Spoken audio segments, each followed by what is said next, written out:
The first thing that hits you in a five-star restaurant isn't the smell of food. It's the silence. That was what struck me most as I navigated between pristine white tablecloths, balancing 3 plates on my arm with practiced precision. The Milano wasn't just any restaurant in Chicago. It was a cathedral of whispers, crystal tinkling against crystal, and the soft shuffle of $200 shoes against marble floors. Table 7 needs fresh bread, Antonio hissed as I passed the service station, not bothering to look up from the reservation book. I nodded, though he wasn't watching. 6 months at the Milano had taught me invisibility was both my superpower and my curse. The customers looked through me, the management looked past me, and my fellow servers looked down on me. The girl with the community college degree filling in shifts while sending out resumes that never got responses. My fingers ached as I sat down the plates at table 12. Ribeye, medium rare, lobster linguine, truffle risotto, reciting the dishes with the rehearsed smile that never quite reached my eyes. The businessman and his 2 companions barely acknowledged my existence, already deep in conversation about some merger. I didn't mind. Not tonight. My mind was elsewhere. On the eviction notice taped to my apartment door that morning, on my mother's increasing medical bills, on the student loans I'd deferred twice already. The weight of it all pressed against my chest, making each breath feel like I was inhaling through a straw. When the front door opened at 9:47 p.m., I was folding napkins at the service bar, my back to the entrance. I wouldn't have noticed anything except for the strange way conversation died. Not gradually, but all at once, like someone had pressed a universal mute button. Antonio's voice changed first. I'd never heard him speak that way. Soft, reverent, almost afraid. Castellano, welcome back. Your usual table is ready. I turned, curious, despite my exhaustion, napkins still clutched in my hands. The man standing in the entrance wasn't what I expected. In my imagination, power looked like the men I served all day. Loud, expensively dressed, demanding attention. This man commanded it without asking, standing perfectly still as conversations resumed in nervous staccato around him. He wasn't tall, but something about his presence made him seem like he filled the entire doorway. His suit was dark, impeccably tailored with no flashy accessories except for a single gold ring. His hair was salt and pepper, cut close on the sides, and his face, God, his face. It wasn't handsome in the conventional way, but striking, olive-skinned, with eyes so dark they seemed to absorb light rather than reflect it. 2 men flanked him, both taller, both broader, both clearly security. One scanned the restaurant methodically, his gaze passing over me like I was another piece of furniture. The other murmured something into a nearly invisible earpiece. This way, sir, Antonio said, leading them to the corner table that always remained empty, even on our busiest nights. I'd asked about it once, and Antonio had just shaken his head. Some tables aren't meant for everyone, Isabella. I returned to folding napkins, but my attention remained fixed on the corner, watching from the periphery of my vision as the man, Mr. Castellano, sat with his back to the wall, facing the entrance. The 2 guards took positions nearby, not sitting, not eating, just watching. Isabella. Antonio materialized beside me, making me jump. Table 8. I looked up, confused. That's Caroline's section. His voice was tight. Castellano's table. Caroline isn't appropriate. I wanted to ask what that meant, but Antonio was already walking away, his shoulders tense. I smoothed my black apron, suddenly aware of how plain I looked in the standard uniform. White button-down, black slacks, hair pulled back in a practical ponytail. My heart hammered against my ribs as I approached the table. Notepad clutched perhaps too tightly in my hand. Up close, Mr. Castellano was even more intimidating. A scar ran along his jawline, thin and precise, like it had been drawn with a silver pen. His hands were unexpectedly elegant, resting on the table. No fidgeting, no unnecessary movement. I could feel the bodyguard's eyes on me, assessing, dismissing. Good evening, sir. My voice came out steadier than I expected. Welcome to the Milano. May I bring you something to drink? He didn't look up immediately, finishing reading something on a sleek black phone that one of the guards had handed him. When he did raise his eyes to mine, I felt a physical jolt, like touching a live wire. Scotch. His voice was quiet with the faintest trace of an accent. I nodded, turning to leave when he added, Alan, 30 year. Of course, The bottle that cost more than my monthly rent. I made my way to the bar, feeling oddly shaky. Alan, 30. Neat, I told Giuseppe, the bartender who'd been working at the Milano longer than anyone else. Giuseppe's eyebrows shot up. Reaches back, huh? He reached for a key beneath the counter, unlocking a special cabinet where the premium liquors were kept. Watch yourself, Isabella. That table, it's complicated. Who is he? I whispered. Giuseppe just shook his head, carefully pouring the amber liquid into a crystal glass. Someone you serve quickly and correctly. That's all you need to know. I carried the scotch back, carefully, setting it down on a small napkin before Mr. Castellano. He didn't acknowledge me. Deep in conversation with a new arrival. A nervous-looking man in an ill-fitting suit who hadn't been there when I left. I stepped back, uncertain if I should wait or leave. When I heard it, rapid Italian being spoken by the nervous man, his hands gesturing emphatically, I froze. The nervous man's Italian was different from what I'd grown up hearing. Faster, harsher, but I understood enough. Shipment delayed, customs problems. Castellano's response was low, controlled, but there was steel beneath the quiet words. The nervous man seemed to shrink with each syllable. I must have made some small sound of recognition because suddenly 3 pairs of eyes locked onto me. The nervous man fell silent mid-sentence. One bodyguard shifted his weight subtly, his jacket opening just enough for me to glimpse what was holstered beneath. Castellano's expression remained unchanged, but something in those dark eyes shifted like shutters closing. That will be all, he said to me, a clear dismissal. I nodded and turned, but in my haste to retreat, my hip caught the edge of the neighboring table. The salt shaker wobbled, then tipped, spilling white crystals across the pristine tablecloth. In the heavy silence that followed, I heard my grandmother's voice in my head. Her old country superstitions about spilled salt bringing bad luck. Without thinking, I muttered, "Chase Fortuna," under my breath. I might as well have shouted it. Castellano's head turned sharply toward me, those penetrating eyes widening fractionally. The nervous man looked between us, confusion evident on his sweating face. "Parli Italiano?" Mr. Castellano asked, his voice still quiet, but edged with something new. Curiosity, perhaps. My throat went dry. 6 years of speaking Italian with my grandmother before she passed. The language of my childhood summers in her small apartment, filled with the smell of simmering tomato sauce and freshly baked bread. "Si, signore," I replied, my accent unpracticed but authentic. Just a little. Something shifted in the air between us. Castellano studied me for a long moment, then nodded once as if confirming something to himself. "Your name," he said, no longer a question, but a command. "Isabella." Recognition flickered in his eyes at my surname. "From where?" "My grandmother was from Naples," I answered, aware that every eye in our corner of the restaurant was fixed on this unexpected exchange. Castellano's lips curved slightly, not quite a smile, but something that transformed his severe features momentarily. He lifted his glass in a small gesture that might have been a toast. "Napoli," he said almost to himself. "The city of sirens." The way he looked at me then made my skin prickle. Not with fear, though perhaps it should have been, but with a strange awareness, like he was truly seeing me when no one else in this restaurant ever had. The nervous man cleared his throat, clearly anxious to resume their conversation. Castellano's expression hardened again. The brief connection severed. "We'll need the menu shortly," he told me, his tone making it clear I was dismissed. I nodded and retreated, my heart pounding so loudly I was certain everyone could hear it. As I pushed through the swinging doors into the kitchen, I leaned against the wall, trying to process what had just happened. "You okay?" asked Louise, one of the line cooks, eyeing me with concern. "Fine," I lied, straightening my apron with trembling hands. "Just a difficult customer." The rest of my shift passed in a blur. Castellano ordered the off-menu veal that only Giuseppe knew how to prepare properly. He drank 2 more glasses of the expensive scotch.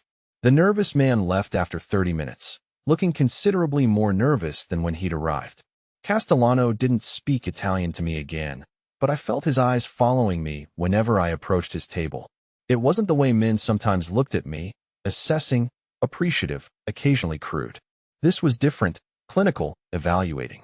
By the time he requested the check, the restaurant had emptied of other diners. Antonio hovered anxiously near the bar, watching as I presented the leather folio with the bill tucked inside.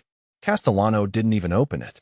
He simply slid a black credit card into the folio and handed it back to me, his fingers brushing against mine with deliberate precision. "Grazie, Isabella Romano from Napoli," he said, his voice low enough that only I could hear. I processed his payment with shaking hands. The tip was more money than I made in 2 weeks. When I returned with his receipt, he was already standing, adjusting his cuffs as one bodyguard held his coat. The restaurant felt different with him preparing to leave, like air returning to a vacuum. "Grazie," I said, summoning my courage to look directly into those dark eyes once more. "Buonanotte." Something that might have been approval flickered across his face. "You close at 11?" he asked, though it was clear he already knew the answer. I nodded. "You shouldn't walk home alone at that hour." It wasn't a question, nor exactly a statement of concern. More like an observation of fact. "I take the bus," I said, unsure why I was offering this information. Castellano nodded once decisively, and then he was gone, his guards moving in perfect synchronization around him as they exited the restaurant. The atmosphere changed immediately, conversation resuming, staff visibly relaxing. Antonio appeared beside me, eyes wide. "What did he say to you?" he demanded. I shrugged, suddenly protective of the strange exchange. "Just commenting on the food." Antonio didn't look convinced, but the arrival of a late-night party of 4 distracted him. I finished my closing duties in a daze, wiping down tables and restocking napkins on autopilot. By the time I clocked out, it was 11:27 p.m. My feet ached, my lower back throbbed, and the night air bit through my thin jacket as I stepped outside. The bus stop was 3 blocks away, and the last bus came at 11:45. If I missed it, it was a long walk to my apartment in a neighborhood that became increasingly unfriendly after dark. I had taken exactly 4 steps when a black Escalade with tinted windows pulled silently to the curb beside me. My heart leaped into my throat as the rear window lowered just enough to reveal those now familiar dark eyes. "Miss Romano," said Lorenzo Castellano, his voice carrying easily in the quiet street. "Allow me to offer you a ride home." It wasn't a request. And somehow, despite every warning bell clanging in my mind, despite everything I'd ever been taught about strangers and dark cars, I found myself reaching for the door handle he extended toward me, making a choice that would irreversibly change the course of my life. I hesitated for just one heartbeat before sliding into the back seat of the Escalade. The interior was dark leather and smelled of expensive cologne and something sharper, like gun oil, though I didn't want to examine how I recognized that scent. The door closed behind me with a soft, definitive click. The driver pulled away without waiting for instructions. Lorenzo didn't speak immediately, studying me in the low light cast by passing streetlights. "You understand the implications," he finally said, his voice still carrying that faint accent, "of what happened tonight." I shook my head, genuinely confused. "You spoke my language. You showed respect. More importantly, you understood what you heard. It wasn't a conversation about customs problems, was it?" I managed to find my voice. "It wasn't," I confirmed, though part of me wished I hadn't understood. Lorenzo nodded, as if my honesty satisfied some internal test. "What's your full name, Isabella?" "Isabella Romano," I answered, my throat dry. "From Napoli, as I said." "And your grandmother, what was her name?" "Maria Romano. She came here when she was 16, married my grandfather, worked in a garment factory until she died." Simple truth, nothing glamorous about it. Lorenzo was quiet for several blocks. Then he asked, "What do you know about respect? About family? About loyalty?" I looked at him, trying to read his expression in the shifting shadows. "I know respect is earned, not demanded. I know family takes care of each other, especially when times are hard. And loyalty, true loyalty, goes both ways." His slight smile was approval and something deeper. "Do you know who I am? Isabella Romano from Napoli. I know you're someone powerful enough to empty a restaurant with your presence. Someone who speaks Italian like it's his first language and pays for expensive scotch without looking at the price. Beyond that, I know you're probably dangerous, and I should be terrified. But I'm not. Good. Fear makes people stupid. Respect makes them careful." The Escalade turned into a neighborhood I didn't recognize, expensive even in the darkness. Tall buildings with doormen, streets lined with cars that cost more than most people's homes. "We're having dinner tomorrow night," Lorenzo said as we pulled up to what I assumed was my building, though we'd never discussed my address. Not a question, not exactly an invitation. Somewhere we can talk properly, without interruptions. I found myself nodding before my rational brain could object. What time? 8. I'll send a car. The same door Lorenzo had opened for me now stood open again, held by the silent driver. As I stepped out onto the sidewalk, Lorenzo handed me an envelope through the window. Your new address is inside, along with a key. I stared at the envelope. Heavy paper, expensive. What do you mean, new address? You can't go back to your apartment, Isabella. Not after tonight. You understand things now that make you valuable. Valuable things need protection. I should have protested, should have demanded explanations, should have walked away. Instead, I found myself clutching the envelope like a lifeline. The Escalade pulled away, leaving me standing alone under a streetlight, holding the keys to a life I didn't understand but somehow desperately wanted. Inside the envelope was indeed a key, silver and modern, along with a note written in elegant script. 32B. Welcome home, Isabella Romano. I looked up at the building towering above me. Glass and steel and expense, the kind of place I'd only ever seen in magazines. The doorman was already approaching, his smile professional and warm. Miss Romano, he said, as if he'd been expecting me. I'm James. If you need anything at all, please don't hesitate to ask. He escorted me through a lobby that belonged in a palace, all marble and crystal and art that probably cost more than my yearly salary. The elevator required a key card to operate, which James provided with the same efficient courtesy. 32nd floor, he explained as we ascended. Mr. Castellano arranged for everything to be prepared for your arrival. The doors opened directly into an apartment that stole my breath. Floor-to-ceiling windows framed a view of the city that glittered like scattered diamonds. The space was decorated in creams and soft grays, minimalist but luxurious. Plush rugs over hardwood floors, a white leather sofa facing a fireplace, a dining table of polished walnut. James set my small overnight bag down just inside the door. Is there anything else you need, Miss Romano? I shook my head, then reconsidered. Actually, could you tell me how to reach the security desk? Dial 0 on any house phone. He gestured to a sleek, cordless phone on a side table. Once he'd gone, I did just that. Security, answered a gruff voice. This is Isabella Romano in 32B, I said, trying to sound like I belonged here. Could I speak with Matteo, please? This is Matteo, Miss Romano. How can I help you? I took a deep breath. When exactly did Mr. Castellano arrange for this apartment to be prepared for me? A pause. I believe those arrangements were made approximately 3 weeks ago, miss. Is everything to your satisfaction? The floor seemed to tilt beneath me. 3 weeks ago, before he'd ever spoken to me at the Milano, before he'd offered me a job, before he even knew if I spoke Italian. Miss Romano, is everything all right? Yes, fine. I managed. I hung up, my mind racing. 3 weeks. He'd been watching me, planning this long before our first interaction. The coincidence at the restaurant hadn't been coincidence at all. My phone rang. My cell this time, not the house phone. An unknown number. Hello, I answered cautiously. Miss Romano. Not Lorenzo's voice, but one I vaguely recognized. One of his guards, perhaps. Castellano asked me to check that you've arrived safely. I'm here, I said, anger beginning to simmer beneath my confusion. Tell Mr. Castellano I'd like to speak with him. He's in meetings until this evening, the voice replied. But I'll relay your message.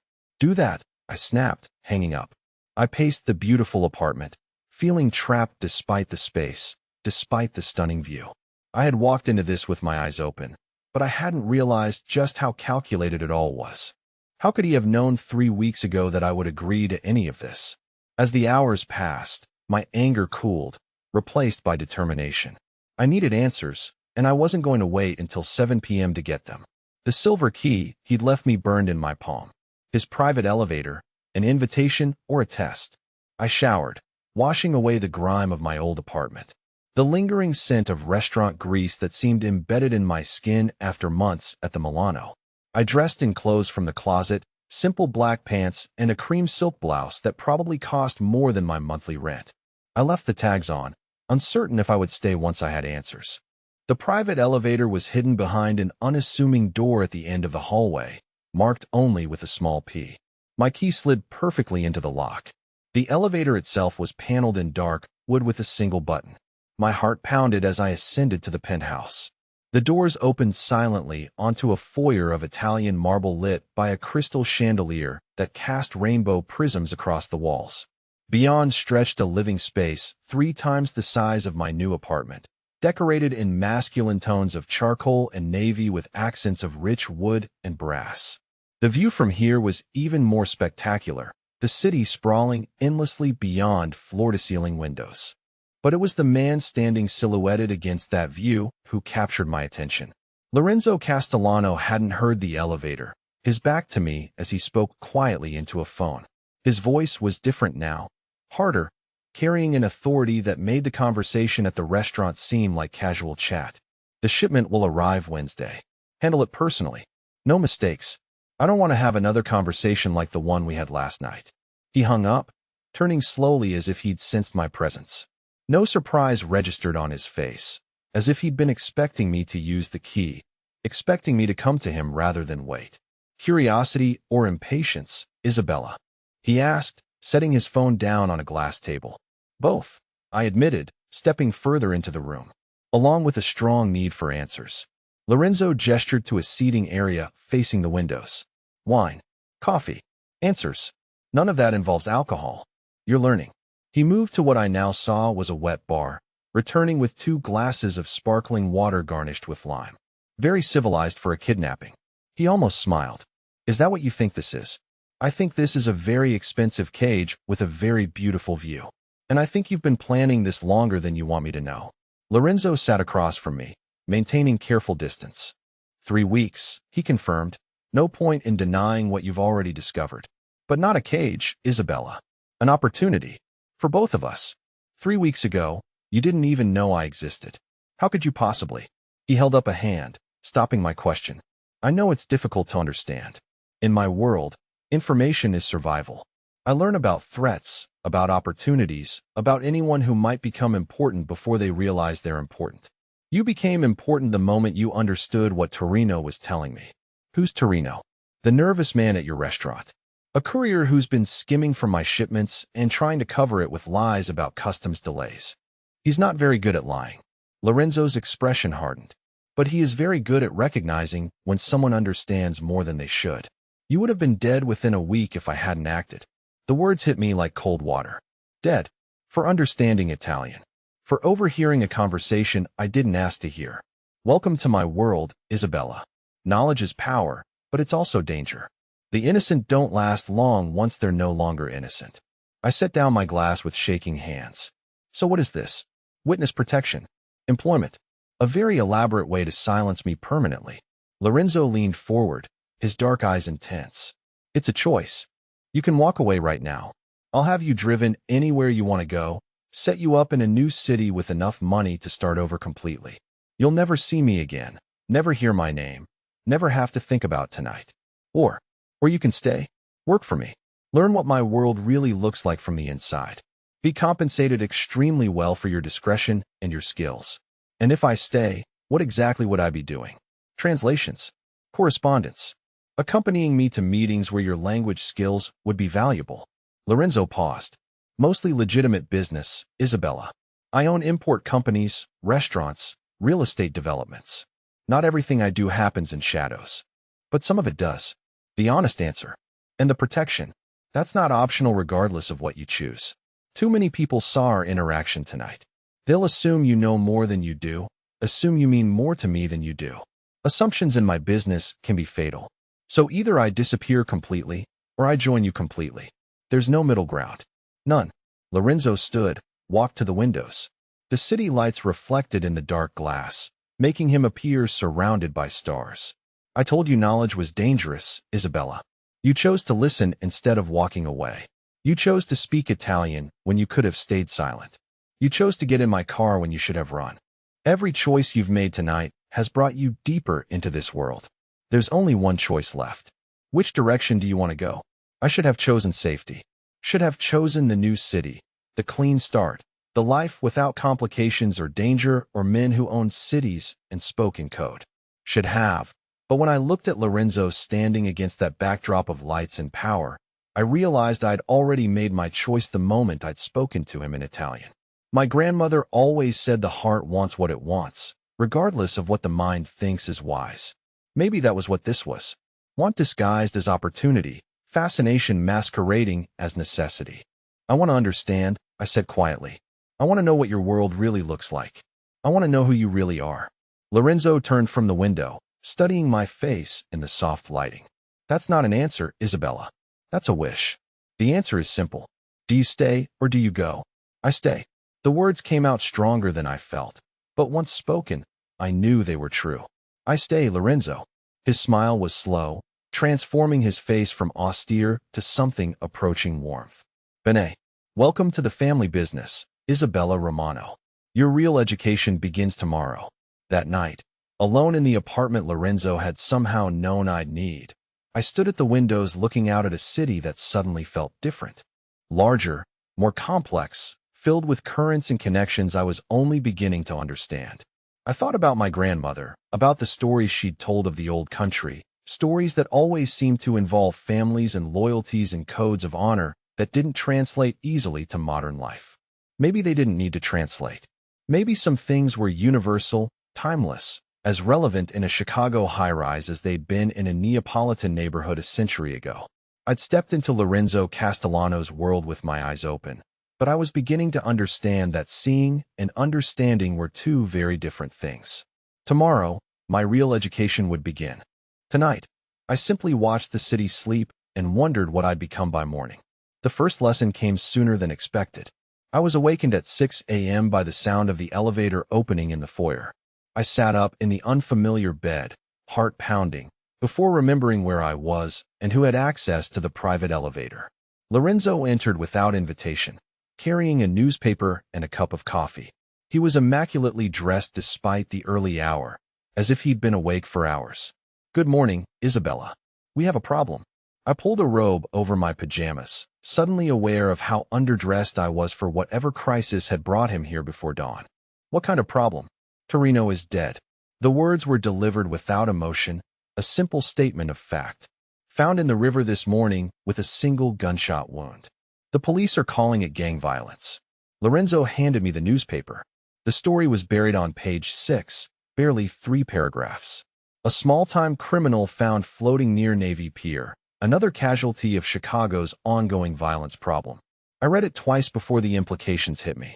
Someone killed him for what he told you last night. Not for what he told me. For what he told you. Lorenzo sat on the edge of the bed, his proximity both comforting and disturbing. Torino made a mistake when he decided to skim money. He made a bigger mistake when he lied about it. But his fatal mistake was letting you overhear his confession. My mouth went dry, because now they think I know details about the shipments. About his skimming. About whatever he was really involved in. You do know details. That's the problem. Lorenzo's voice was calm, but I could see tension in the set of his shoulders. You know when the shipments arrive, you know there are customs issues being fabricated to cover theft, you know enough to piece together a significant portion of my business operations. But I don't know anything, really. I overheard one conversation. Isabella. Lorenzo's tone was patient but firm. In my world, one conversation can destroy entire organizations. People have been killed for less information than you possess right now. The coffee he'd brought was growing cold in my hands, but I clung to the cup for warmth. What do you want me to do? Learn quickly. Lorenzo stood, moving to the windows where dawn was beginning to paint the sky in shades of rose and gold. I have a meeting this afternoon with some associates. You'll be there as my translator. It's time you understood exactly what you've gotten yourself into. The meeting was in a private dining room at Il Nuvolo, Lorenzo's flagship restaurant in River North. Unlike the Milano, this was clearly his territory, staff moving with the efficiency of people who understood exactly whom they served. I'd spent the morning being tutored by a woman named Gabriella, Lorenzo's executive assistant, who'd appeared at my apartment with clothes more appropriate for my new role and a crash course in discretion. Say nothing unless asked a direct question. Translate exactly what you hear without interpretation or judgment. Watch everything, remember everything, but appear to notice nothing. The men Lorenzo was meeting looked like successful businessmen. Expensive suits, confident bearing, the kind of people who belonged in boardrooms and country clubs. It wasn't until they began speaking that I understood these weren't ordinary executives. The conversation was conducted in rapid Italian, switching between standard and Sicilian dialect, covering topics that ranged from shipping schedules to territory disputes to what sounded like a war being planned. My role was purely linguistic. When one of the men spoke too quickly for Lorenzo to follow, he'd glance at me for clarification. When they used regional expressions or slang I was familiar with, I'd whisper quick translations. I was a human dictionary, present but invisible, until Antonio Mercurio asked a question that changed everything. "Tell me, Lorenzo, why do you trust this woman with our business?" The table fell silent. Every eye turned to me, assessing, weighing, calculating. These men had been discussing violence as casually as weather patterns, and now they wanted to know why Lorenzo had introduced an outsider to their world. "Because she understands honor," Lorenzo replied without hesitation. "Because she kept her mouth shut when she could have caused trouble. Because she chose to stay when she could have run. And because she is family." The last word was delivered with quiet authority, brooking no argument. In that moment, I understood that Lorenzo hadn't just offered me a job. He'd claimed me, publicly, in front of men whose respect was earned through blood and loyalty. I was no longer Isabella Romano, struggling waitress. I was Isabella Romano, member of Lorenzo Castellano's inner circle, under his protection and bound by his rules. The meeting continued for another hour, covering logistics I didn't fully understand and resolving disputes through negotiations that sounded more like threats. When it was over, the men filed out with handshakes and respectful nods, including one directed at me. When we were alone, Lorenzo poured himself a glass of wine and sat back in his chair. "How do you feel, Isabella?" "Like I just crossed a line I can't uncross." "You did, but it was the right line to cross." He studied me over the rim of his glass. "You handled yourself well. Professional, discreet, useful. The men respect competence above all else. You showed them competence. What happens now? Now you learn the business. The legitimate parts and the parts that exist in gray areas. You learn who our friends are, who our enemies are, and why the distinction matters. You learn how to survive in a world where knowledge is currency and loyalty is life insurance." Lorenzo stood, extending his hand to help me from my chair. "And you learn to trust me, Isabella. Because from this moment forward, your safety depends on it." That evening, back in the apartment that was becoming home despite my reservations, I called my mother. It was a conversation I'd been dreading, trying to explain a new job I couldn't fully describe to a woman who'd raised me to avoid exactly these kinds of complications. "I've been offered a position, Mama. Translation work for an import company. The pay is excellent, and they're providing housing." "What kind of import company?" Lorenzo had coached me for this question. "Art, antiquities, luxury goods from Europe. The owner has business connections throughout Italy. It's a wonderful opportunity." My mother's silence stretched long enough that I wondered if the connection had been lost. "Isabella," she finally said, her voice carrying the weight of experience I'd hoped she wouldn't recognize. "Be careful, sweetheart. Sometimes opportunities that seem too good to be true come with prices we don't realize we'll have to pay." I promised I'd be careful, promised I'd call regularly, promised things would be different, but not dangerous. Lies of omission, maybe, but protective ones. After hanging up, I stood at the windows watching the city below and thinking about prices and payments and the cost of choices that couldn't be undone. 3 weeks later, I understood what my mother had tried to warn me about. The legitimate business was indeed legitimate. Lorenzo owned successful restaurants, invested in real estate, imported art and antiques through proper channels. But the legitimate business was also cover for activities that existed outside legal boundaries. Not drugs, he'd assured me. Not human trafficking or anything that harmed innocents. But territory, influence, protection for businesses that couldn't rely on police intervention. The gray areas were vast and complex, governed by codes I was still learning to navigate. My role had expanded beyond simple translation. I managed correspondence with overseas contacts, coordinated shipments that arrived through channels the government didn't monitor, attended meetings where my presence had become expected. I was good at it, better than I'd expected to be. The attention to detail that made me a good waitress translated perfectly to logistics and planning. The language skills my grandmother had given me opened doors I'd never known existed. But it was the relationship with Lorenzo that surprised me most. What had begun as professional arrangement had deepened into something more complex, more personal. He was teaching me his world, but I was also changing it simply by being present. My questions forced him to articulate rules he'd always taken for granted. My perspective as an outsider helped him see alternatives to problems he'd always solved the same way. We were becoming partners in ways neither of us had anticipated. The realization came one evening when Lorenzo found me in the restaurant after hours, reviewing shipping manifests and cross-referencing them with customs documents. "You don't have to work this late, Isabella. It's not expected. I know, but I want to understand everything. I want to be useful, not just decorative." Lorenzo sat across from me, loosening his tie. "You're already more useful than half the men who've worked for me for decades. The question is whether you're happy." Happy? I considered the question seriously. I should have been terrified, conflicted, desperate to escape a world where violence simmered beneath everyday conversations. Instead, I felt more alive than I had in years. "I feel like I finally know who I'm supposed to be," I answered honestly. "Like I found the place I fit, even if it's not a place I ever expected to find myself." Lorenzo reached across the table, covering my hand with his. The contact was warm, familiar in a way that should have worried me, but instead felt like coming home. "You fit here, Isabella. You belong here. With me." The words hung between us, heavy with implication. This wasn't about employment anymore, wasn't about protection or convenience or mutual benefit. This was about two people who'd found something unexpected in circumstances that should have been impossible. When Lorenzo leaned across the table to kiss me, I didn't pull away. I met him halfway, crossing the final line that separated professional from personal, safe from dangerous, the life I'd known from the life I was choosing. His lips were warm, his touch gentle despite the strength I could feel in his hands. When we broke apart, both breathing unsteadily, I understood that there would be no going back. Not to my old life, not to safety, not to the simple world I'd inhabited just a month ago. "I love you," Lorenzo said quietly, his forehead resting against mine. "I know I shouldn't. Know it complicates everything. But I love you, Isabella Romano. And I love you, Lorenzo Castellano. Which probably makes us both crazy." His laugh was warm against my skin. "Probably.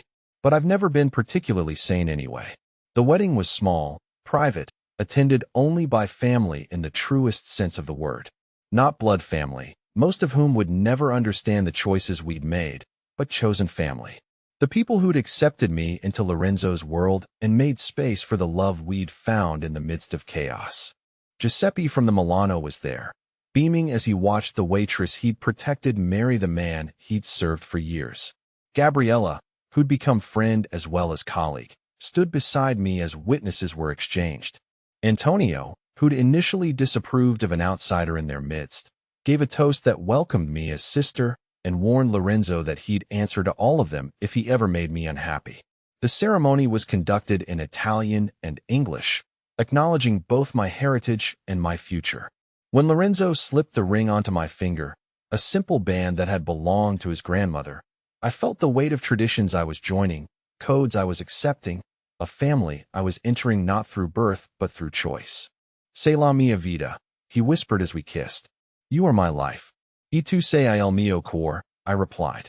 "And you are my heart." 6 months after that first dinner at the Milano, I stood in the same restaurant as its co-owner, watching Lorenzo work the room with the easy authority I'd fallen in love with. The nervous energy that had characterized my early days in his world had settled into confidence, the tentative steps of a beginner replaced by the sure movements of someone who belonged. I'd learned to read the undercurrents in conversations, to spot trouble before it reached our door, to navigate the complex relationships that defined Lorenzo's business. I'd also learned that love in this world was deeper, more fierce, more absolute than anything I'd experienced in the safe, predictable life I'd left behind. "Mrs. Castellano." Giuseppe appeared at my elbow with a glass of wine and a smile that held years of affection. "You look happy." "I am happy, Giuseppe. Happier than I ever imagined I could be. Even with all the complications. Even with all the dangers. Especially with all the complications and dangers. Love isn't meant to be safe, cara mia. It's meant to be real. And what you and Lorenzo have, what you've built together, that's as real as it gets." Across the room, Lorenzo caught my eye and smiled. The same smile that had surprised me that first night when he'd shown approval at my small act of courage. The smile that had convinced me to trust him, to follow him, to build a life I'd never planned but couldn't imagine living without. I smiled back, raising my glass in a small toast visible only to him. To choices that change everything. To love found in impossible places. To the family we choose and the life we build together. To Isabella Romano, who became Isabella Castellano and discovered that sometimes the most dangerous paths lead to the most beautiful destinations. When Lorenzo crossed the room to claim the dance he'd promised me, pulling me close as music filled the air, I understood that my grandmother had been right about more than just the importance of knowing one's heritage. She'd been right about love, about family, about the courage required to follow your heart even when it leads you somewhere you never expected to go. Especially when it leads you somewhere you never expected to go. Ti amo, Lorenzo murmured against my ear as we danced. Anch'io ti amo, I replied. And always will. Outside, Chicago glittered in the distance, a city full of possibilities and dangers, opportunities and threats. Inside, we danced to music that spoke of home, of love, of two people who'd found each other across worlds that should never have intersected but had created something beautiful in the space where they touched. Some love stories begin with fairy tale meetings and proceed through predictable stages to predetermined endings. Others begin with spilled salt and dangerous conversations and choices that should terrify but instead feel like coming alive. I'd lived the first kind of story for 26 years. Now I was living the second, and it was better than any fairy tale I'd ever imagined. Because it was real. Because it was ours. Because it was built on truth and trust, and the kind of love that grows stronger under pressure instead of breaking. When the song ended and Lorenzo spun me, once before pulling me back into his arms, I caught sight of our reflection in the restaurant's windows. Two people who looked like they belonged together, belonged in this place, belonged to this life we'd created out of attraction and necessity and choices that had seemed impossible until we'd made them. Mrs. Isabella Castellano, I thought, testing the name that still felt new and right and permanent. Mrs. Isabella Castellano, who spoke Italian and understood honor and had found love in the most unlikely place with the most impossible man. It was a good story. Our story. And it was just the beginning. Then something broke open between us, the restraint of the past days shattering like glass. His arms encircled me, pulling me against him as the kiss deepened, became hungry, demanding.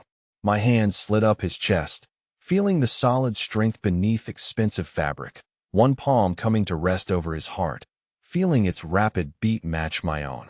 The rain poured down, plastering my hair to my face, running in rivulets between us. But neither of us cared. There was only this moment, this connection that had been building since he first heard me speak his mother tongue. When we finally broke apart, both breathless, Lorenzo rested his forehead against mine. Ti amo, Bella Isabella, he murmured, his voice rough with emotion. Do you know how long I've wanted to do that?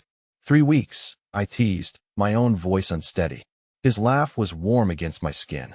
Longer, I think. Maybe all my life. We stood there in the pouring rain, holding each other as lightning illuminated the sky, neither willing to break the moment. Eventually, Lorenzo pulled back slightly, brushing wet hair from my face. We should go inside before you catch cold. I nodded, suddenly aware of my soaked clothes, my racing heart. He took my hand, leading me back into the warmth of the penthouse. As the terrace door closed behind us, shutting out the storm, I realized I was crossing a threshold in more ways than one. Lorenzo's hand remained clasped with mine. A silent promise. Whatever came next, the complications, the dangers, the struggles of merging our different worlds, we would face it together. I had walked into his life with my eyes open, knowing who he was, what he was, and still choosing this path. As he drew me closer once more, his dark eyes reflecting my own desire back at me, I knew that some choices, once made, change everything. For better or worse, my life had irrevocably shifted course the moment I had greeted the Italian Mafia boss in his mother tongue. And despite all logic, despite all the reasons to be afraid, I couldn't bring myself to regret it. Benvenuto a casa, Lorenzo whispered against my lips. Welcome home. And for the first time in years, I truly felt like I was. 3 months had passed since that stormy night when everything changed. 3 months of learning Lorenzo's world from the inside, of discovering that love could bloom in the most unlikely soil. But tonight felt different. There was tension in the air, an electricity that had nothing to do with the approaching autumn storm. I was reviewing shipping manifests in Lorenzo's study when Giuseppe arrived unannounced, his usually calm demeanor shattered. His face was pale, his hands shaking as he handed Lorenzo a manila envelope. "Capo," Giuseppe said, his voice barely above a whisper. "You need to see this. It came through the restaurant today. Hand-delivered." Lorenzo opened the envelope, his expression darkening as he read the contents. When he finished, he handed the letter to me without a word. The paper was expensive, the handwriting elegant, but the message was clear. "Cousin," it began, "your little waitress has caused enough trouble. It's time to discuss the future of our family. Come alone to the old warehouse on Pier 47. Tonight, midnight. Bring the Romano girl. We have much to discuss about loyalty and bloodlines. Your loving cousin, Marco." My blood ran cold. I'd heard whispers about Marco Castellano, Lorenzo's cousin who'd always believed he deserved to lead the family. But this was the first time he'd made a direct move. Lorenzo's jaw clenched as he finished reading. "He's been planning this for months, Isabella. Using our relationship to force a confrontation. What does he want?" I asked, though I suspected I already knew. "Power," Giuseppe answered grimly. "He's been talking to the other families, making alliances, building support. He thinks Lorenzo's gone soft, letting an outsider into family business. And he thinks removing me will solve that problem," I said quietly. Lorenzo's eyes flashed with dangerous fire. "No one threatens you, Isabella. No one." But we both knew this confrontation had been inevitable. Marco represented the old ways, the traditional power structure that saw my presence as weakness rather than strength. Tonight would determine not just our future, but the future of everything Lorenzo had built. The warehouse district at midnight was exactly as ominous as it sounded. Fog rolled off Lake Michigan, creating ghostly shapes in the darkness. Lorenzo's men had positioned themselves strategically around the area, but we both knew Marco would have done the same. As we approached Pier 47, I could see lights in the old Castellano warehouse, a building that had been in the family for 3 generations. How fitting that this confrontation would happen here, where it all began. Lorenzo stopped the car 50 yards from the entrance. "Isabella," he said, turning to face me. "You don't have to do this. I can handle Marco alone." "No," I replied firmly. He called me out specifically. "This isn't just about family politics anymore. This is personal." We walked toward the warehouse hand in hand, our footsteps echoing off the concrete. The massive sliding door stood partially open, revealing warm light within. As we stepped inside, I was surprised by what we found. The warehouse had been transformed into something resembling a courtroom. Folding chairs arranged in rows, a makeshift judge's bench at the front. And seated in those chairs were faces I recognized, older men who served as advisors to the various Chicago families. This wasn't just a confrontation. It was a trial. Marco stood at the front, impeccably dressed as always, his smile cold and calculating. "Welcome, cousin," he said, his voice carrying easily in the large space. "Isabella, how good of you to join us." "What is this, Marco?" Lorenzo demanded, though his tone suggested he already understood. "A family meeting," Marco replied smoothly. "You see, there have been concerns raised about your recent decisions. Your choice to bring an outsider into family business. Your apparent loss of focus on traditional values." One of the older men, Antonio Rossetti, stood up. "Lorenzo, you know we respect what your father built. But these recent changes, this relationship, it's causing talk. People are questioning whether you still have the strength to lead. My grandmother used to say that respect isn't given, it's earned," I said, stepping forward before Lorenzo could respond. "And strength isn't about maintaining old traditions just because they've always existed. It's about adapting, growing, building something better." The room fell silent. I could feel every eye on me, judging, weighing, deciding whether I was worth the disruption I'd caused. "You speak of building," Marco said, his voice dripping with disdain. "But what have you built except doubt, division, weakness?" "I've built trust," I replied evenly. "Loyalty, love, things that can't be taken by force or inherited through bloodlines." Marco laughed, but there was no humor in the sound. Love. How quaint. Tell me, Isabella Romano, what do you know about the price of power? About the sacrifices required to maintain order. I know that power without purpose is just tyranny, I answered. And I know that sacrifice without choice is just cruelty. The older men murmured among themselves, clearly divided. Some nodded in approval at my words. Others frowned in disapproval. Enough, Lorenzo said quietly, but his voice carried absolute authority. Marco, you've made your point. The family has concerns. I've heard them. But this ends now. Does it? Marco asked, and for the first time, I heard real menace in his voice. Because I don't think it does, cousin. I think it's just beginning.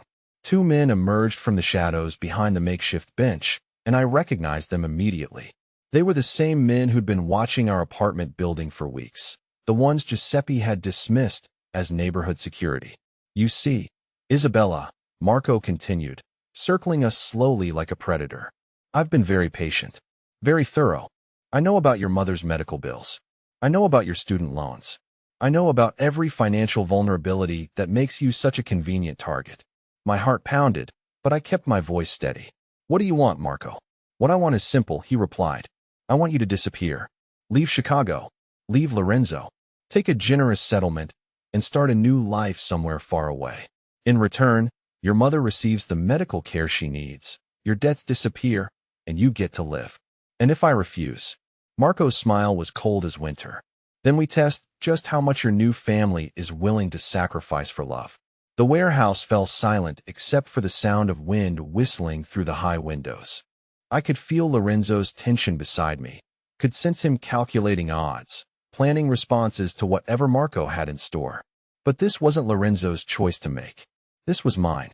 I understand your offer, I said clearly, my voice carrying to every corner of the warehouse. And I appreciate your concern for my welfare. But I have a counterproposal. Marco raised an eyebrow. Oh, you leave Chicago, I said, stepping forward. Tonight. Take whatever loyalists you've gathered and find somewhere else to build your empire. Because this family, this city, this life, they're not for sale. The audacity of my proposal sent murmurs through the assembled men. A waitress from Naples challenging a Castellano heir in front of the city's most powerful crime families. You're making a mistake, Isabella, Marco said, his facade of civility finally cracking. A very expensive mistake. No, I replied. I'm making a choice. The same choice I made 3 months ago when I got in Lorenzo's car. The same choice I make every day when I wake up in his world and decide to stay. I turned to face the assembled men, these judges of our fate. You want to know if Lorenzo's still strong enough to lead? If I've made him weak? Look around this room. See how he's brought us all together, not through fear or obligation, but through respect. See how he's built something worth fighting for, worth protecting. I gestured toward Lorenzo, this man who'd shown me that love and power could coexist, that strength could be gentle and gentleness could be strong. He hasn't lost his edge, I continued.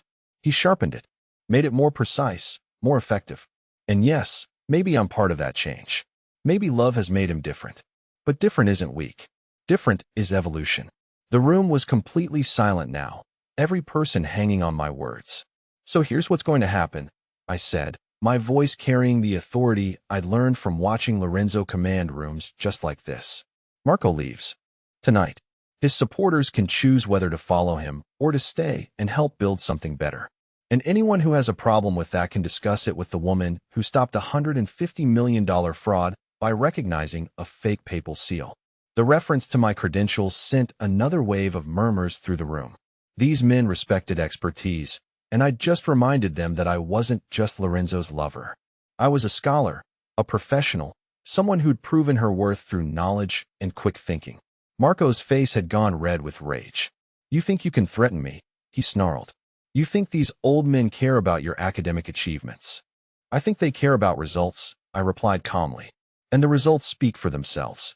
Under Lorenzo's leadership, with my assistance, this family has avoided major losses, expanded legitimate operations, and maintained respect in the community.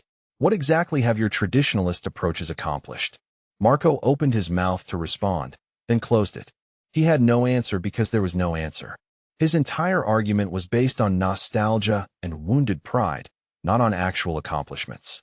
Antonio Rossetti stood up again, his weathered face thoughtful. Isabella Romano, he said formally, you've spoken well tonight, with wisdom beyond your years. But words are one thing. Actions are another. If you're truly part of this family, if you truly understand what that means, then you'll understand what comes next. He gestured to one of his men, who brought forward a small wooden box. Inside, nestled in black velvet, was a simple gold ring bearing the Castellano family crest. This belonged to Lorenzo's grandmother, Antonio continued.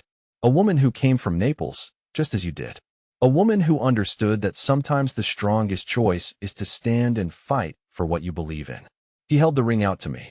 If you're willing to accept it, if you're willing to bind yourself to this family not just in love but in loyalty, then we'll know where you stand. I looked at the ring, understanding the magnitude of what was being offered. This wasn't just jewelry. This was acceptance, recognition, a place at the table that had been earned through courage and conviction. But more than that, it was a choice.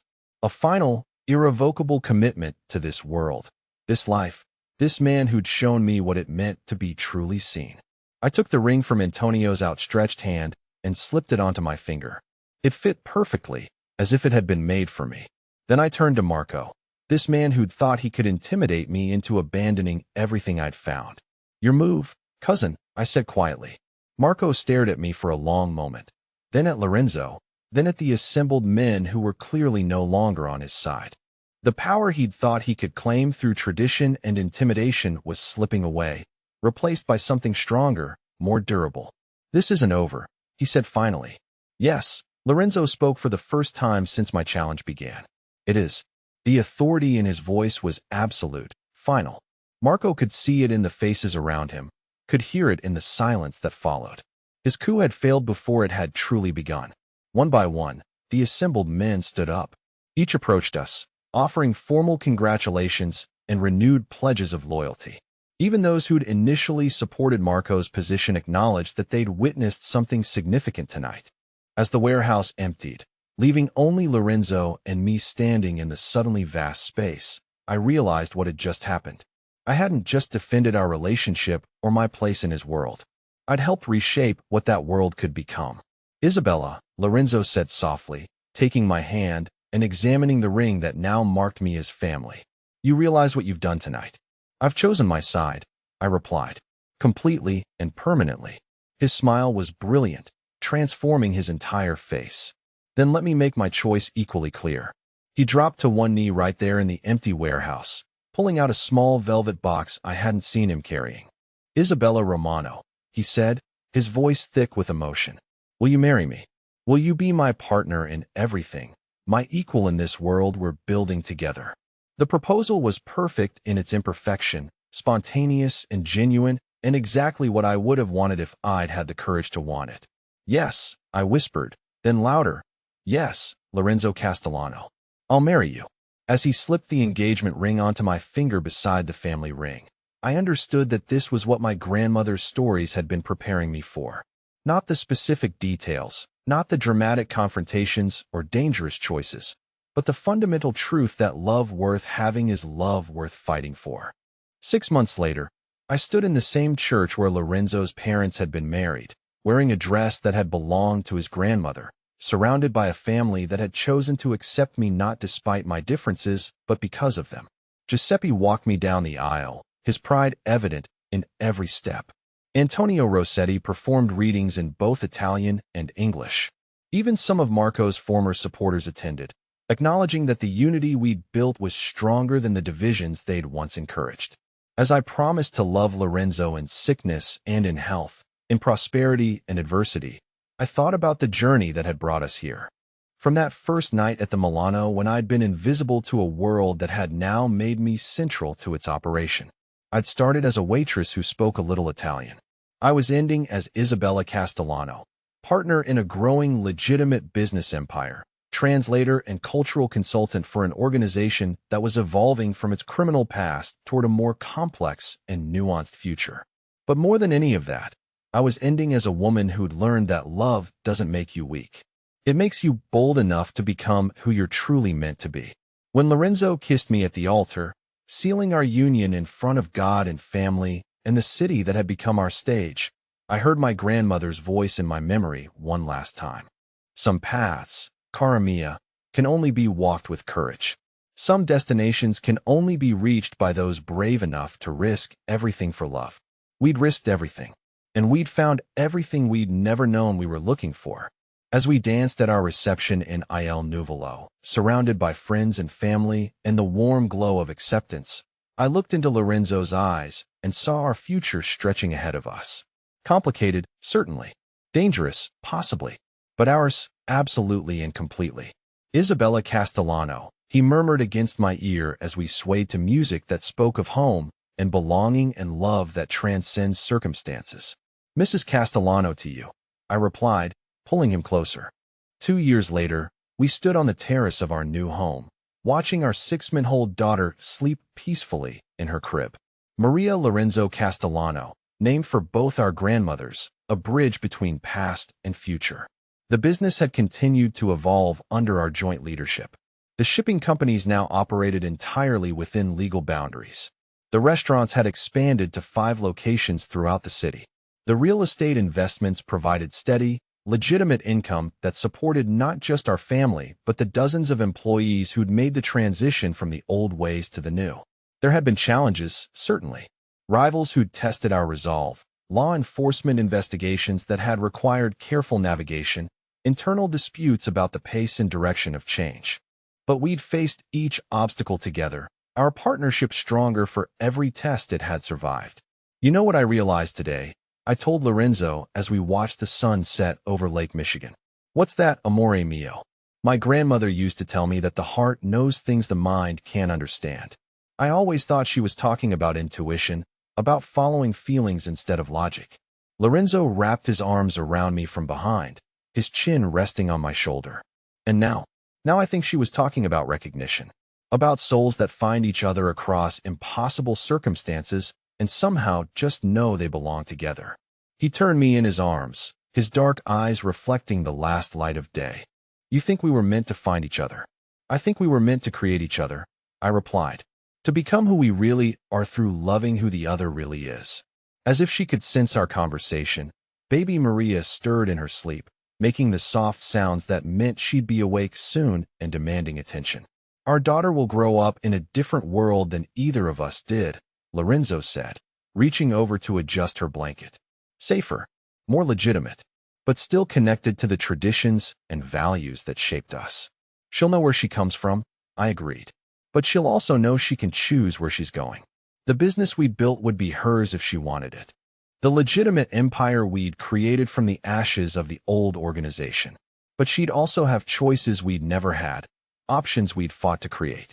As the stars appeared over the lake and the city lights began to twinkle below us, I reflected on the journey that had brought us here. From that first nervous encounter at the Milano to this moment of perfect peace and contentment. I'd learned that love isn't always safe or predictable or easy.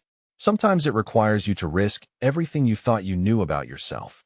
Sometimes it demands that you become brave enough to claim the life you really want instead of settling for the life you think you deserve. But when you find the person who sees not just who you are, but who you could become, when you find the love that makes you more yourself rather than less, when you find the partnership that transforms challenges into opportunities for growth, then every risk becomes worthwhile. The little girl with the community college degree who'd served expensive scotch to powerful men had become Isabella Castellano, co-owner of a legitimate business empire, mother, wife, and bridge between 2 worlds that had needed each other more than either had realized. Ti amo, Isabella, Lorenzo whispered as we prepared to go inside, to tend to our daughter, to continue building the life we'd chosen together. Anch'io ti amo, Lorenzo, I replied. Per sempre. And as we carried our sleeping daughter inside our home, surrounded by the warmth and security we'd created together, I knew that my grandmother had been right about more than just the heart's wisdom. She'd been right about courage, about choices, about the truth that some love stories can only be written by those bold enough to risk everything for the chance at happiness. Our story had been written in that spirit, and it was, without question, the most beautiful story I could ever have imagined living. 6 months into my new life as Isabella Castellano, I thought I understood the rules of Lorenzo's world. I thought I had learned to navigate the complexities, the unspoken codes, the delicate balance between legitimate business and activities that existed in shadows. I was wrong. The real education began on a Tuesday morning when Lorenzo received a phone call that changed everything. I was in the penthouse office, reviewing correspondence from our contacts in Sicily, when his expression shifted from casual attention to deadly focus. The conversation was brief, conducted in rapid Sicilian dialect that even I had to strain to follow completely. When he hung up, the silence stretched between us like a taut wire. "What is it?" I asked, setting down the letter I'd been translating. "My cousin Cristiano has made his move." Lorenzo's voice was flat, emotionless, but I could see the tension in his shoulders. He's been building alliances for months, positioning himself to challenge my authority. Today he announced his intention to claim leadership of the family operations. I felt a chill that had nothing to do with the air conditioning. This was the power struggle I'd sensed simmering beneath the surface of everyday business, the undercurrent of violence that Lorenzo worked so hard to keep from touching our life together. "What does that mean exactly?" I kept my voice steady, though my heart was racing. "It means war, Isabella. Unless I can prove that his claim has no legitimacy, unless I can demonstrate that the other families won't support his coup, we're facing a conflict that will destroy everything we've built." Lorenzo moved to the windows, staring out at the city that stretched endlessly below. "Cristiano believes he has an advantage because he was born into this life, because he's never tried to legitimize our operations the way I have. He sees my efforts at going clean as weakness. And the other families, what do they think? That's what we need to find out." Lorenzo turned back to me, his dark eyes intense. "I need you to do something, Isabella. Something that could be dangerous, but that only you can do." My mouth went dry. "Whatever you need. There's a meeting tomorrow night. The heads of the 5 major families, gathering to hear Cristiano's proposal and decide whether to support his claim. I need someone there who can understand not just what's being said, but what's not being said. Someone who can read between the lines, catch the subtleties that might determine which way the vote goes. You want me to spy on a meeting of Mafia bosses?" The words came out more bluntly than I'd intended. "I want you to be my eyes and ears in a room where one wrong word could start a war." Lorenzo's expression softened slightly. "I wouldn't ask if there was any other way, if I could trust anyone else with something this critical. How would I even get into such a meeting? As my translator. Officially, you'll be there to help with any language barriers, to ensure clear communication between families that sometimes use different dialects or speak in code. Unofficially, you'll be gathering intelligence that could save both our lives." The next 24 hours passed in a blur of preparation. Lorenzo briefed me on the politics involved, the relationships between families, the grievances and alliances that stretched back decades. I learned that Cristiano wasn't just challenging Lorenzo's leadership, he was questioning the direction of their entire organization. He believes we should expand into territories we've avoided, business we've refused to touch. Lorenzo explained as we reviewed photos and backgrounds of the men who would be at the meeting. Drugs, human trafficking, the kinds of activities that bring federal attention and destroy communities. It's profitable short-term, but it's also what eventually destroys families like ours. And you've been steering away from those areas. For years, my father built this organization on certain principles, certain boundaries. Cristiano sees those boundaries as outdated, limiting our potential for growth. He's not entirely wrong about the money involved, but he's completely wrong about the cost. The meeting was held in the private dining room of an exclusive club in Little Italy, the kind of establishment where membership passed through generations and questions weren't asked about the nature of members' business. I arrived with Lorenzo, dressed conservatively in a dark suit that projected competence without drawing attention. The 5 family heads were already seated around an enormous table of polished mahogany, each flanked by advisors and bodyguards. The atmosphere was cordial on the surface, but I could feel the undercurrents of tension, the careful positioning and subtle power plays that preceded any major decision. Cristiano Castellano was younger than Lorenzo, perhaps 35, with the same dark eyes and aristocratic features, but lacking the gravity that made Lorenzo so formidable.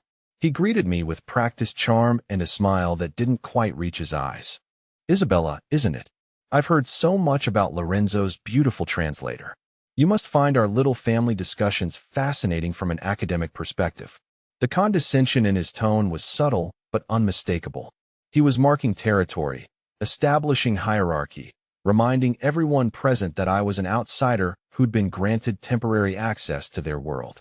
I find the complexity of interfamily relationships quite remarkable, I replied evenly. The way traditional structures adapt to modern challenges requires considerable diplomatic skill. It was a neutral response that could be interpreted as either naive observation or subtle commentary on the political maneuvering taking place. Cristiano's smile tightened slightly, as if he wasn't quite sure which I'd intended. The formal presentations began after dinner. Each family head was given the opportunity to voice their position on Cristiano's proposal, speaking in careful, measured language that revealed as much through omission as through direct statement. Antonio Marcelli, head of the oldest family, spoke of tradition and the importance of maintaining structures that had served them well for generations. His words seemed to support Lorenzo's approach, but I caught subtle qualifiers that suggested he might be persuaded to change sides under the right circumstances. Giuseppe Romano, no relation despite the shared surname, was more direct in his support of expansion into new territories, citing the need to adapt to changing economic conditions. His backing of Cristiano's position was clear, though he stopped short of explicitly endorsing the coup.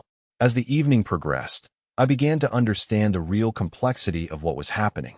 This wasn't simply about choosing between Lorenzo and Cristiano. It was about deciding the future direction of organized crime in Chicago, the balance between traditional methods and modern opportunities, the risk tolerance of organizations that had survived by being both ruthless and careful.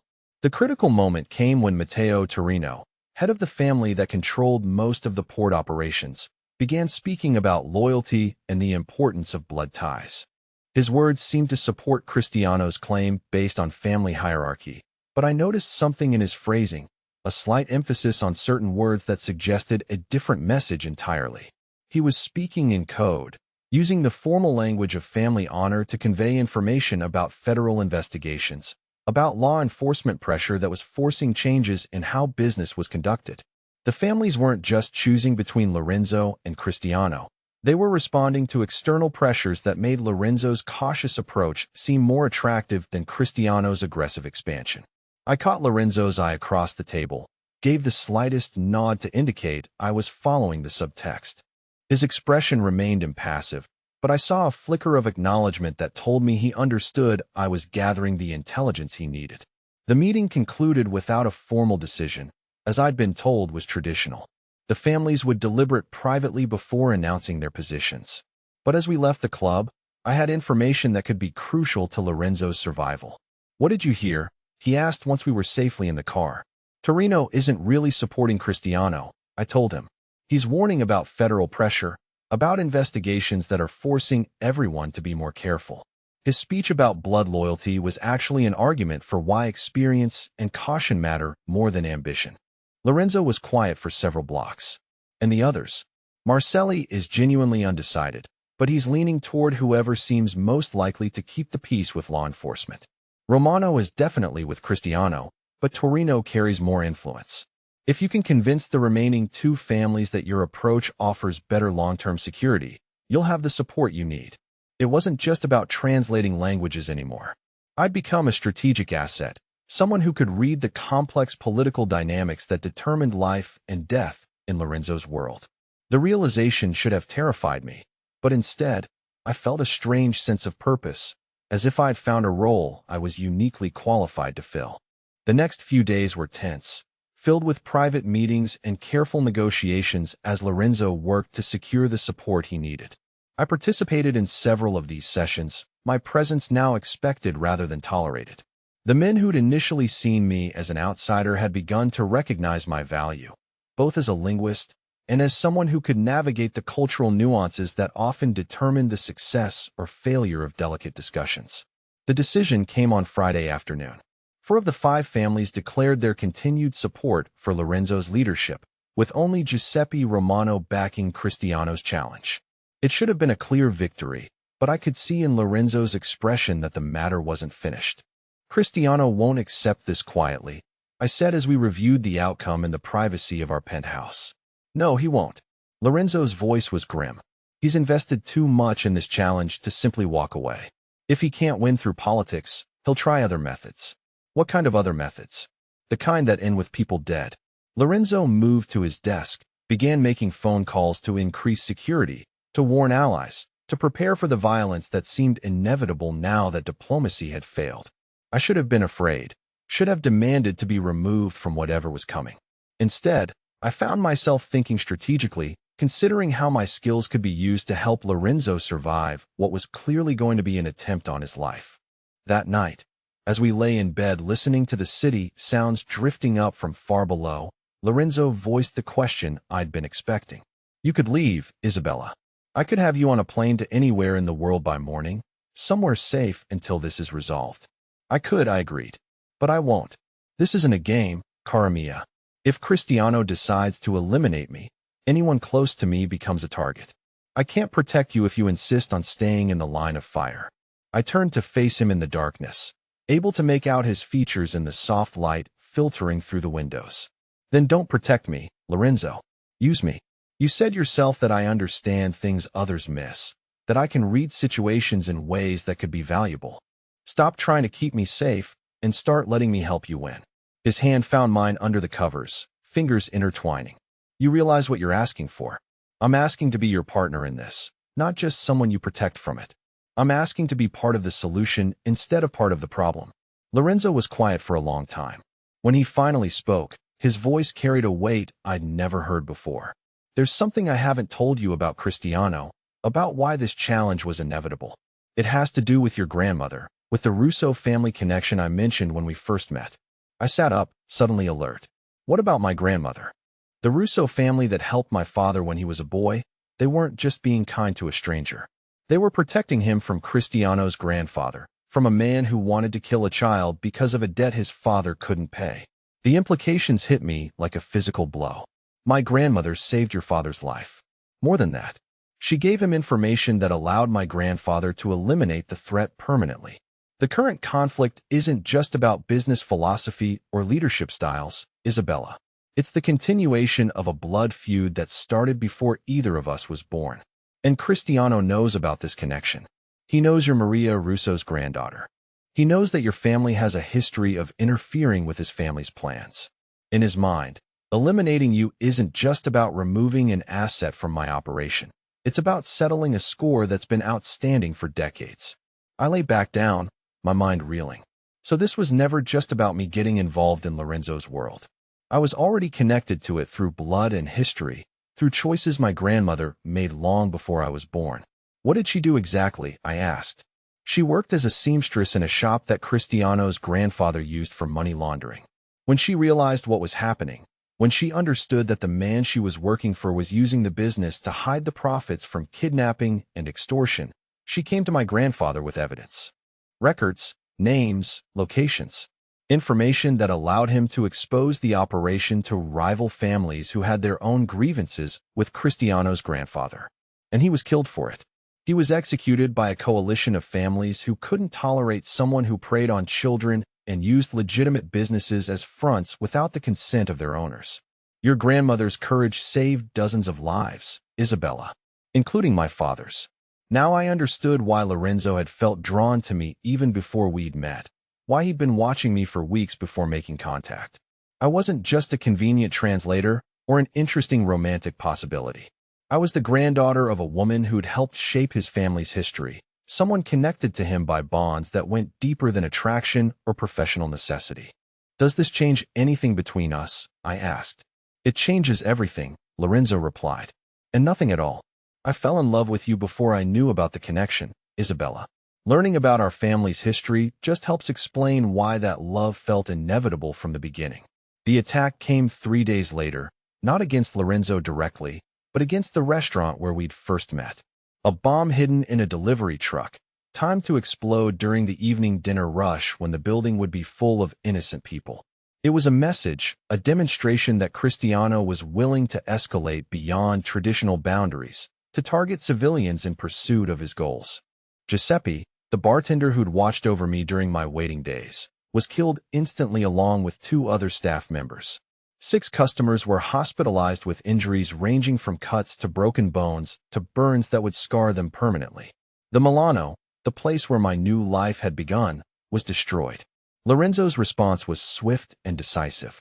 Within hours, every business Cristiano owned or had interests in was either shut down by health department violations, raided by immigration authorities, or visited by fire department inspectors who found serious safety concerns.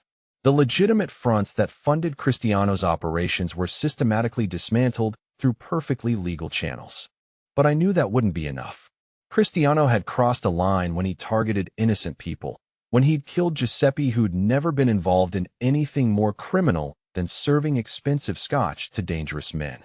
This wasn't just business anymore. It was personal. I want to help plan the response, I told Lorenzo as he coordinated with his lieutenants in the secure conference room of his downtown office building.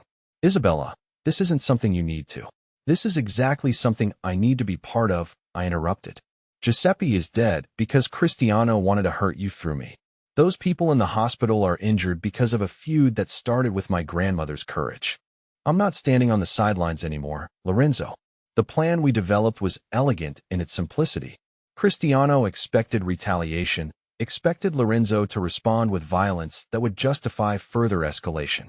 Instead, we would destroy him economically and politically, using the same methods that legitimate businesses employed to eliminate competition. My role was to coordinate with our contacts in Sicily, to trace the sources of Cristiano's funding and identify vulnerabilities in his supply chains.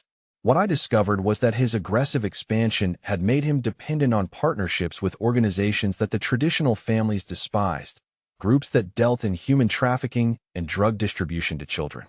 When I presented this information to the family heads who'd supported Lorenzo, their reaction was exactly what we'd hoped for.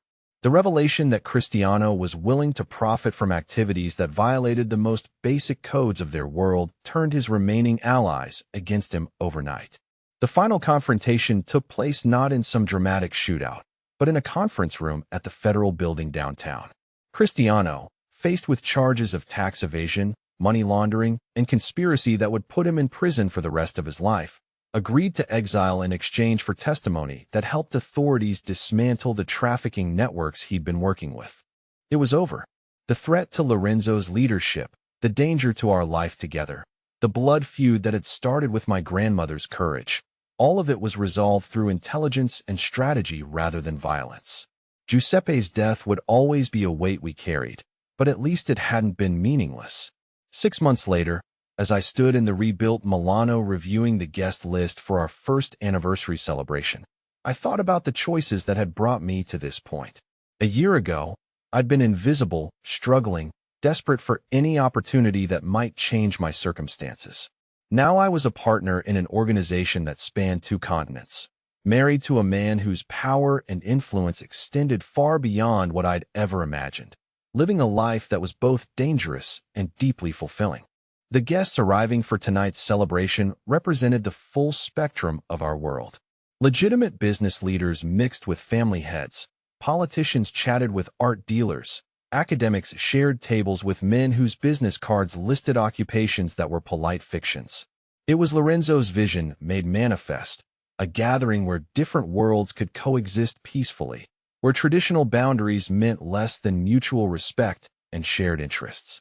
As I watched Lorenzo work the room, greeting old friends and potential allies with equal warmth, I understood that this was what we'd been building toward all along. Not just a criminal organization that happened to have legitimate interests, but a new kind of power structure that transcended the old categories, that created opportunities for everyone willing to play by evolving rules. Mrs. Castellano, a voice behind me said, and I turned to find Dr. Sarah Chun, the curator of Italian Renaissance art at the Art Institute, approaching with a warm smile. I wanted to thank you again for arranging that acquisition from the Venetian collection. The authentication process you helped coordinate was flawless. It was my pleasure, Dr. Chun. I'm glad we could help bring those pieces to Chicago where people can appreciate them properly. It wasn't entirely true. The authentication process had indeed been flawless. But that was because we'd been careful to ensure that the pieces in question had clean provenance despite having been acquired through channels that weren't entirely legal.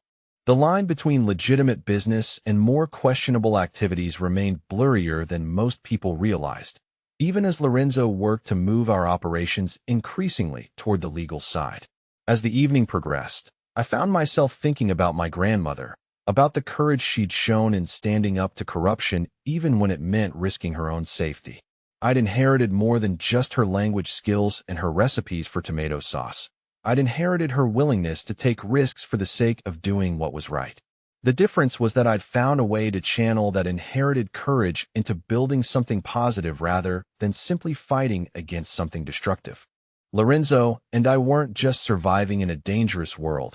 We were changing it, slowly and carefully, into something better. Later that night, as we stood on the penthouse terrace looking out at the city that had become our domain, Lorenzo voiced the question I'd been expecting. Do you ever regret it, Isabella, the choice you made that night at the restaurant?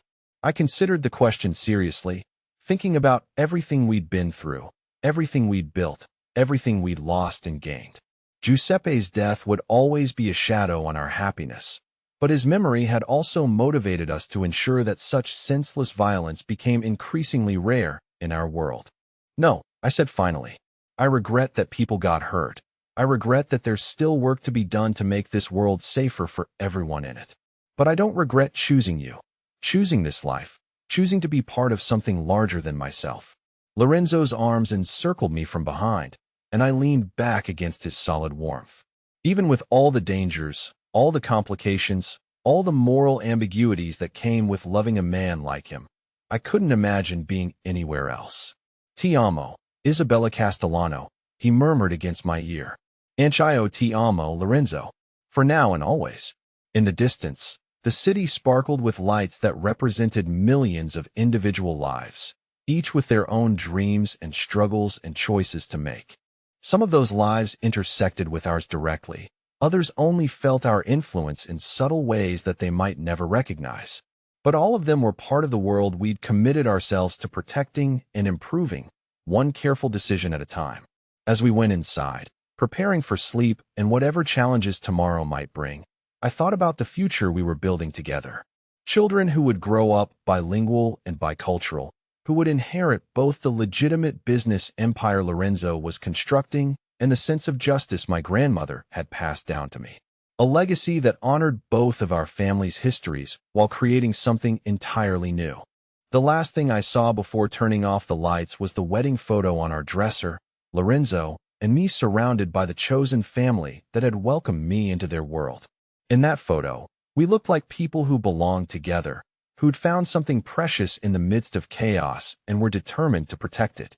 We looked like people who understood that love, real love, wasn't safe or simple or easy, but it was worth every risk, every sacrifice, every difficult choice required to nurture it and help it grow. And in the end, that understanding was all we needed to face whatever came next, together.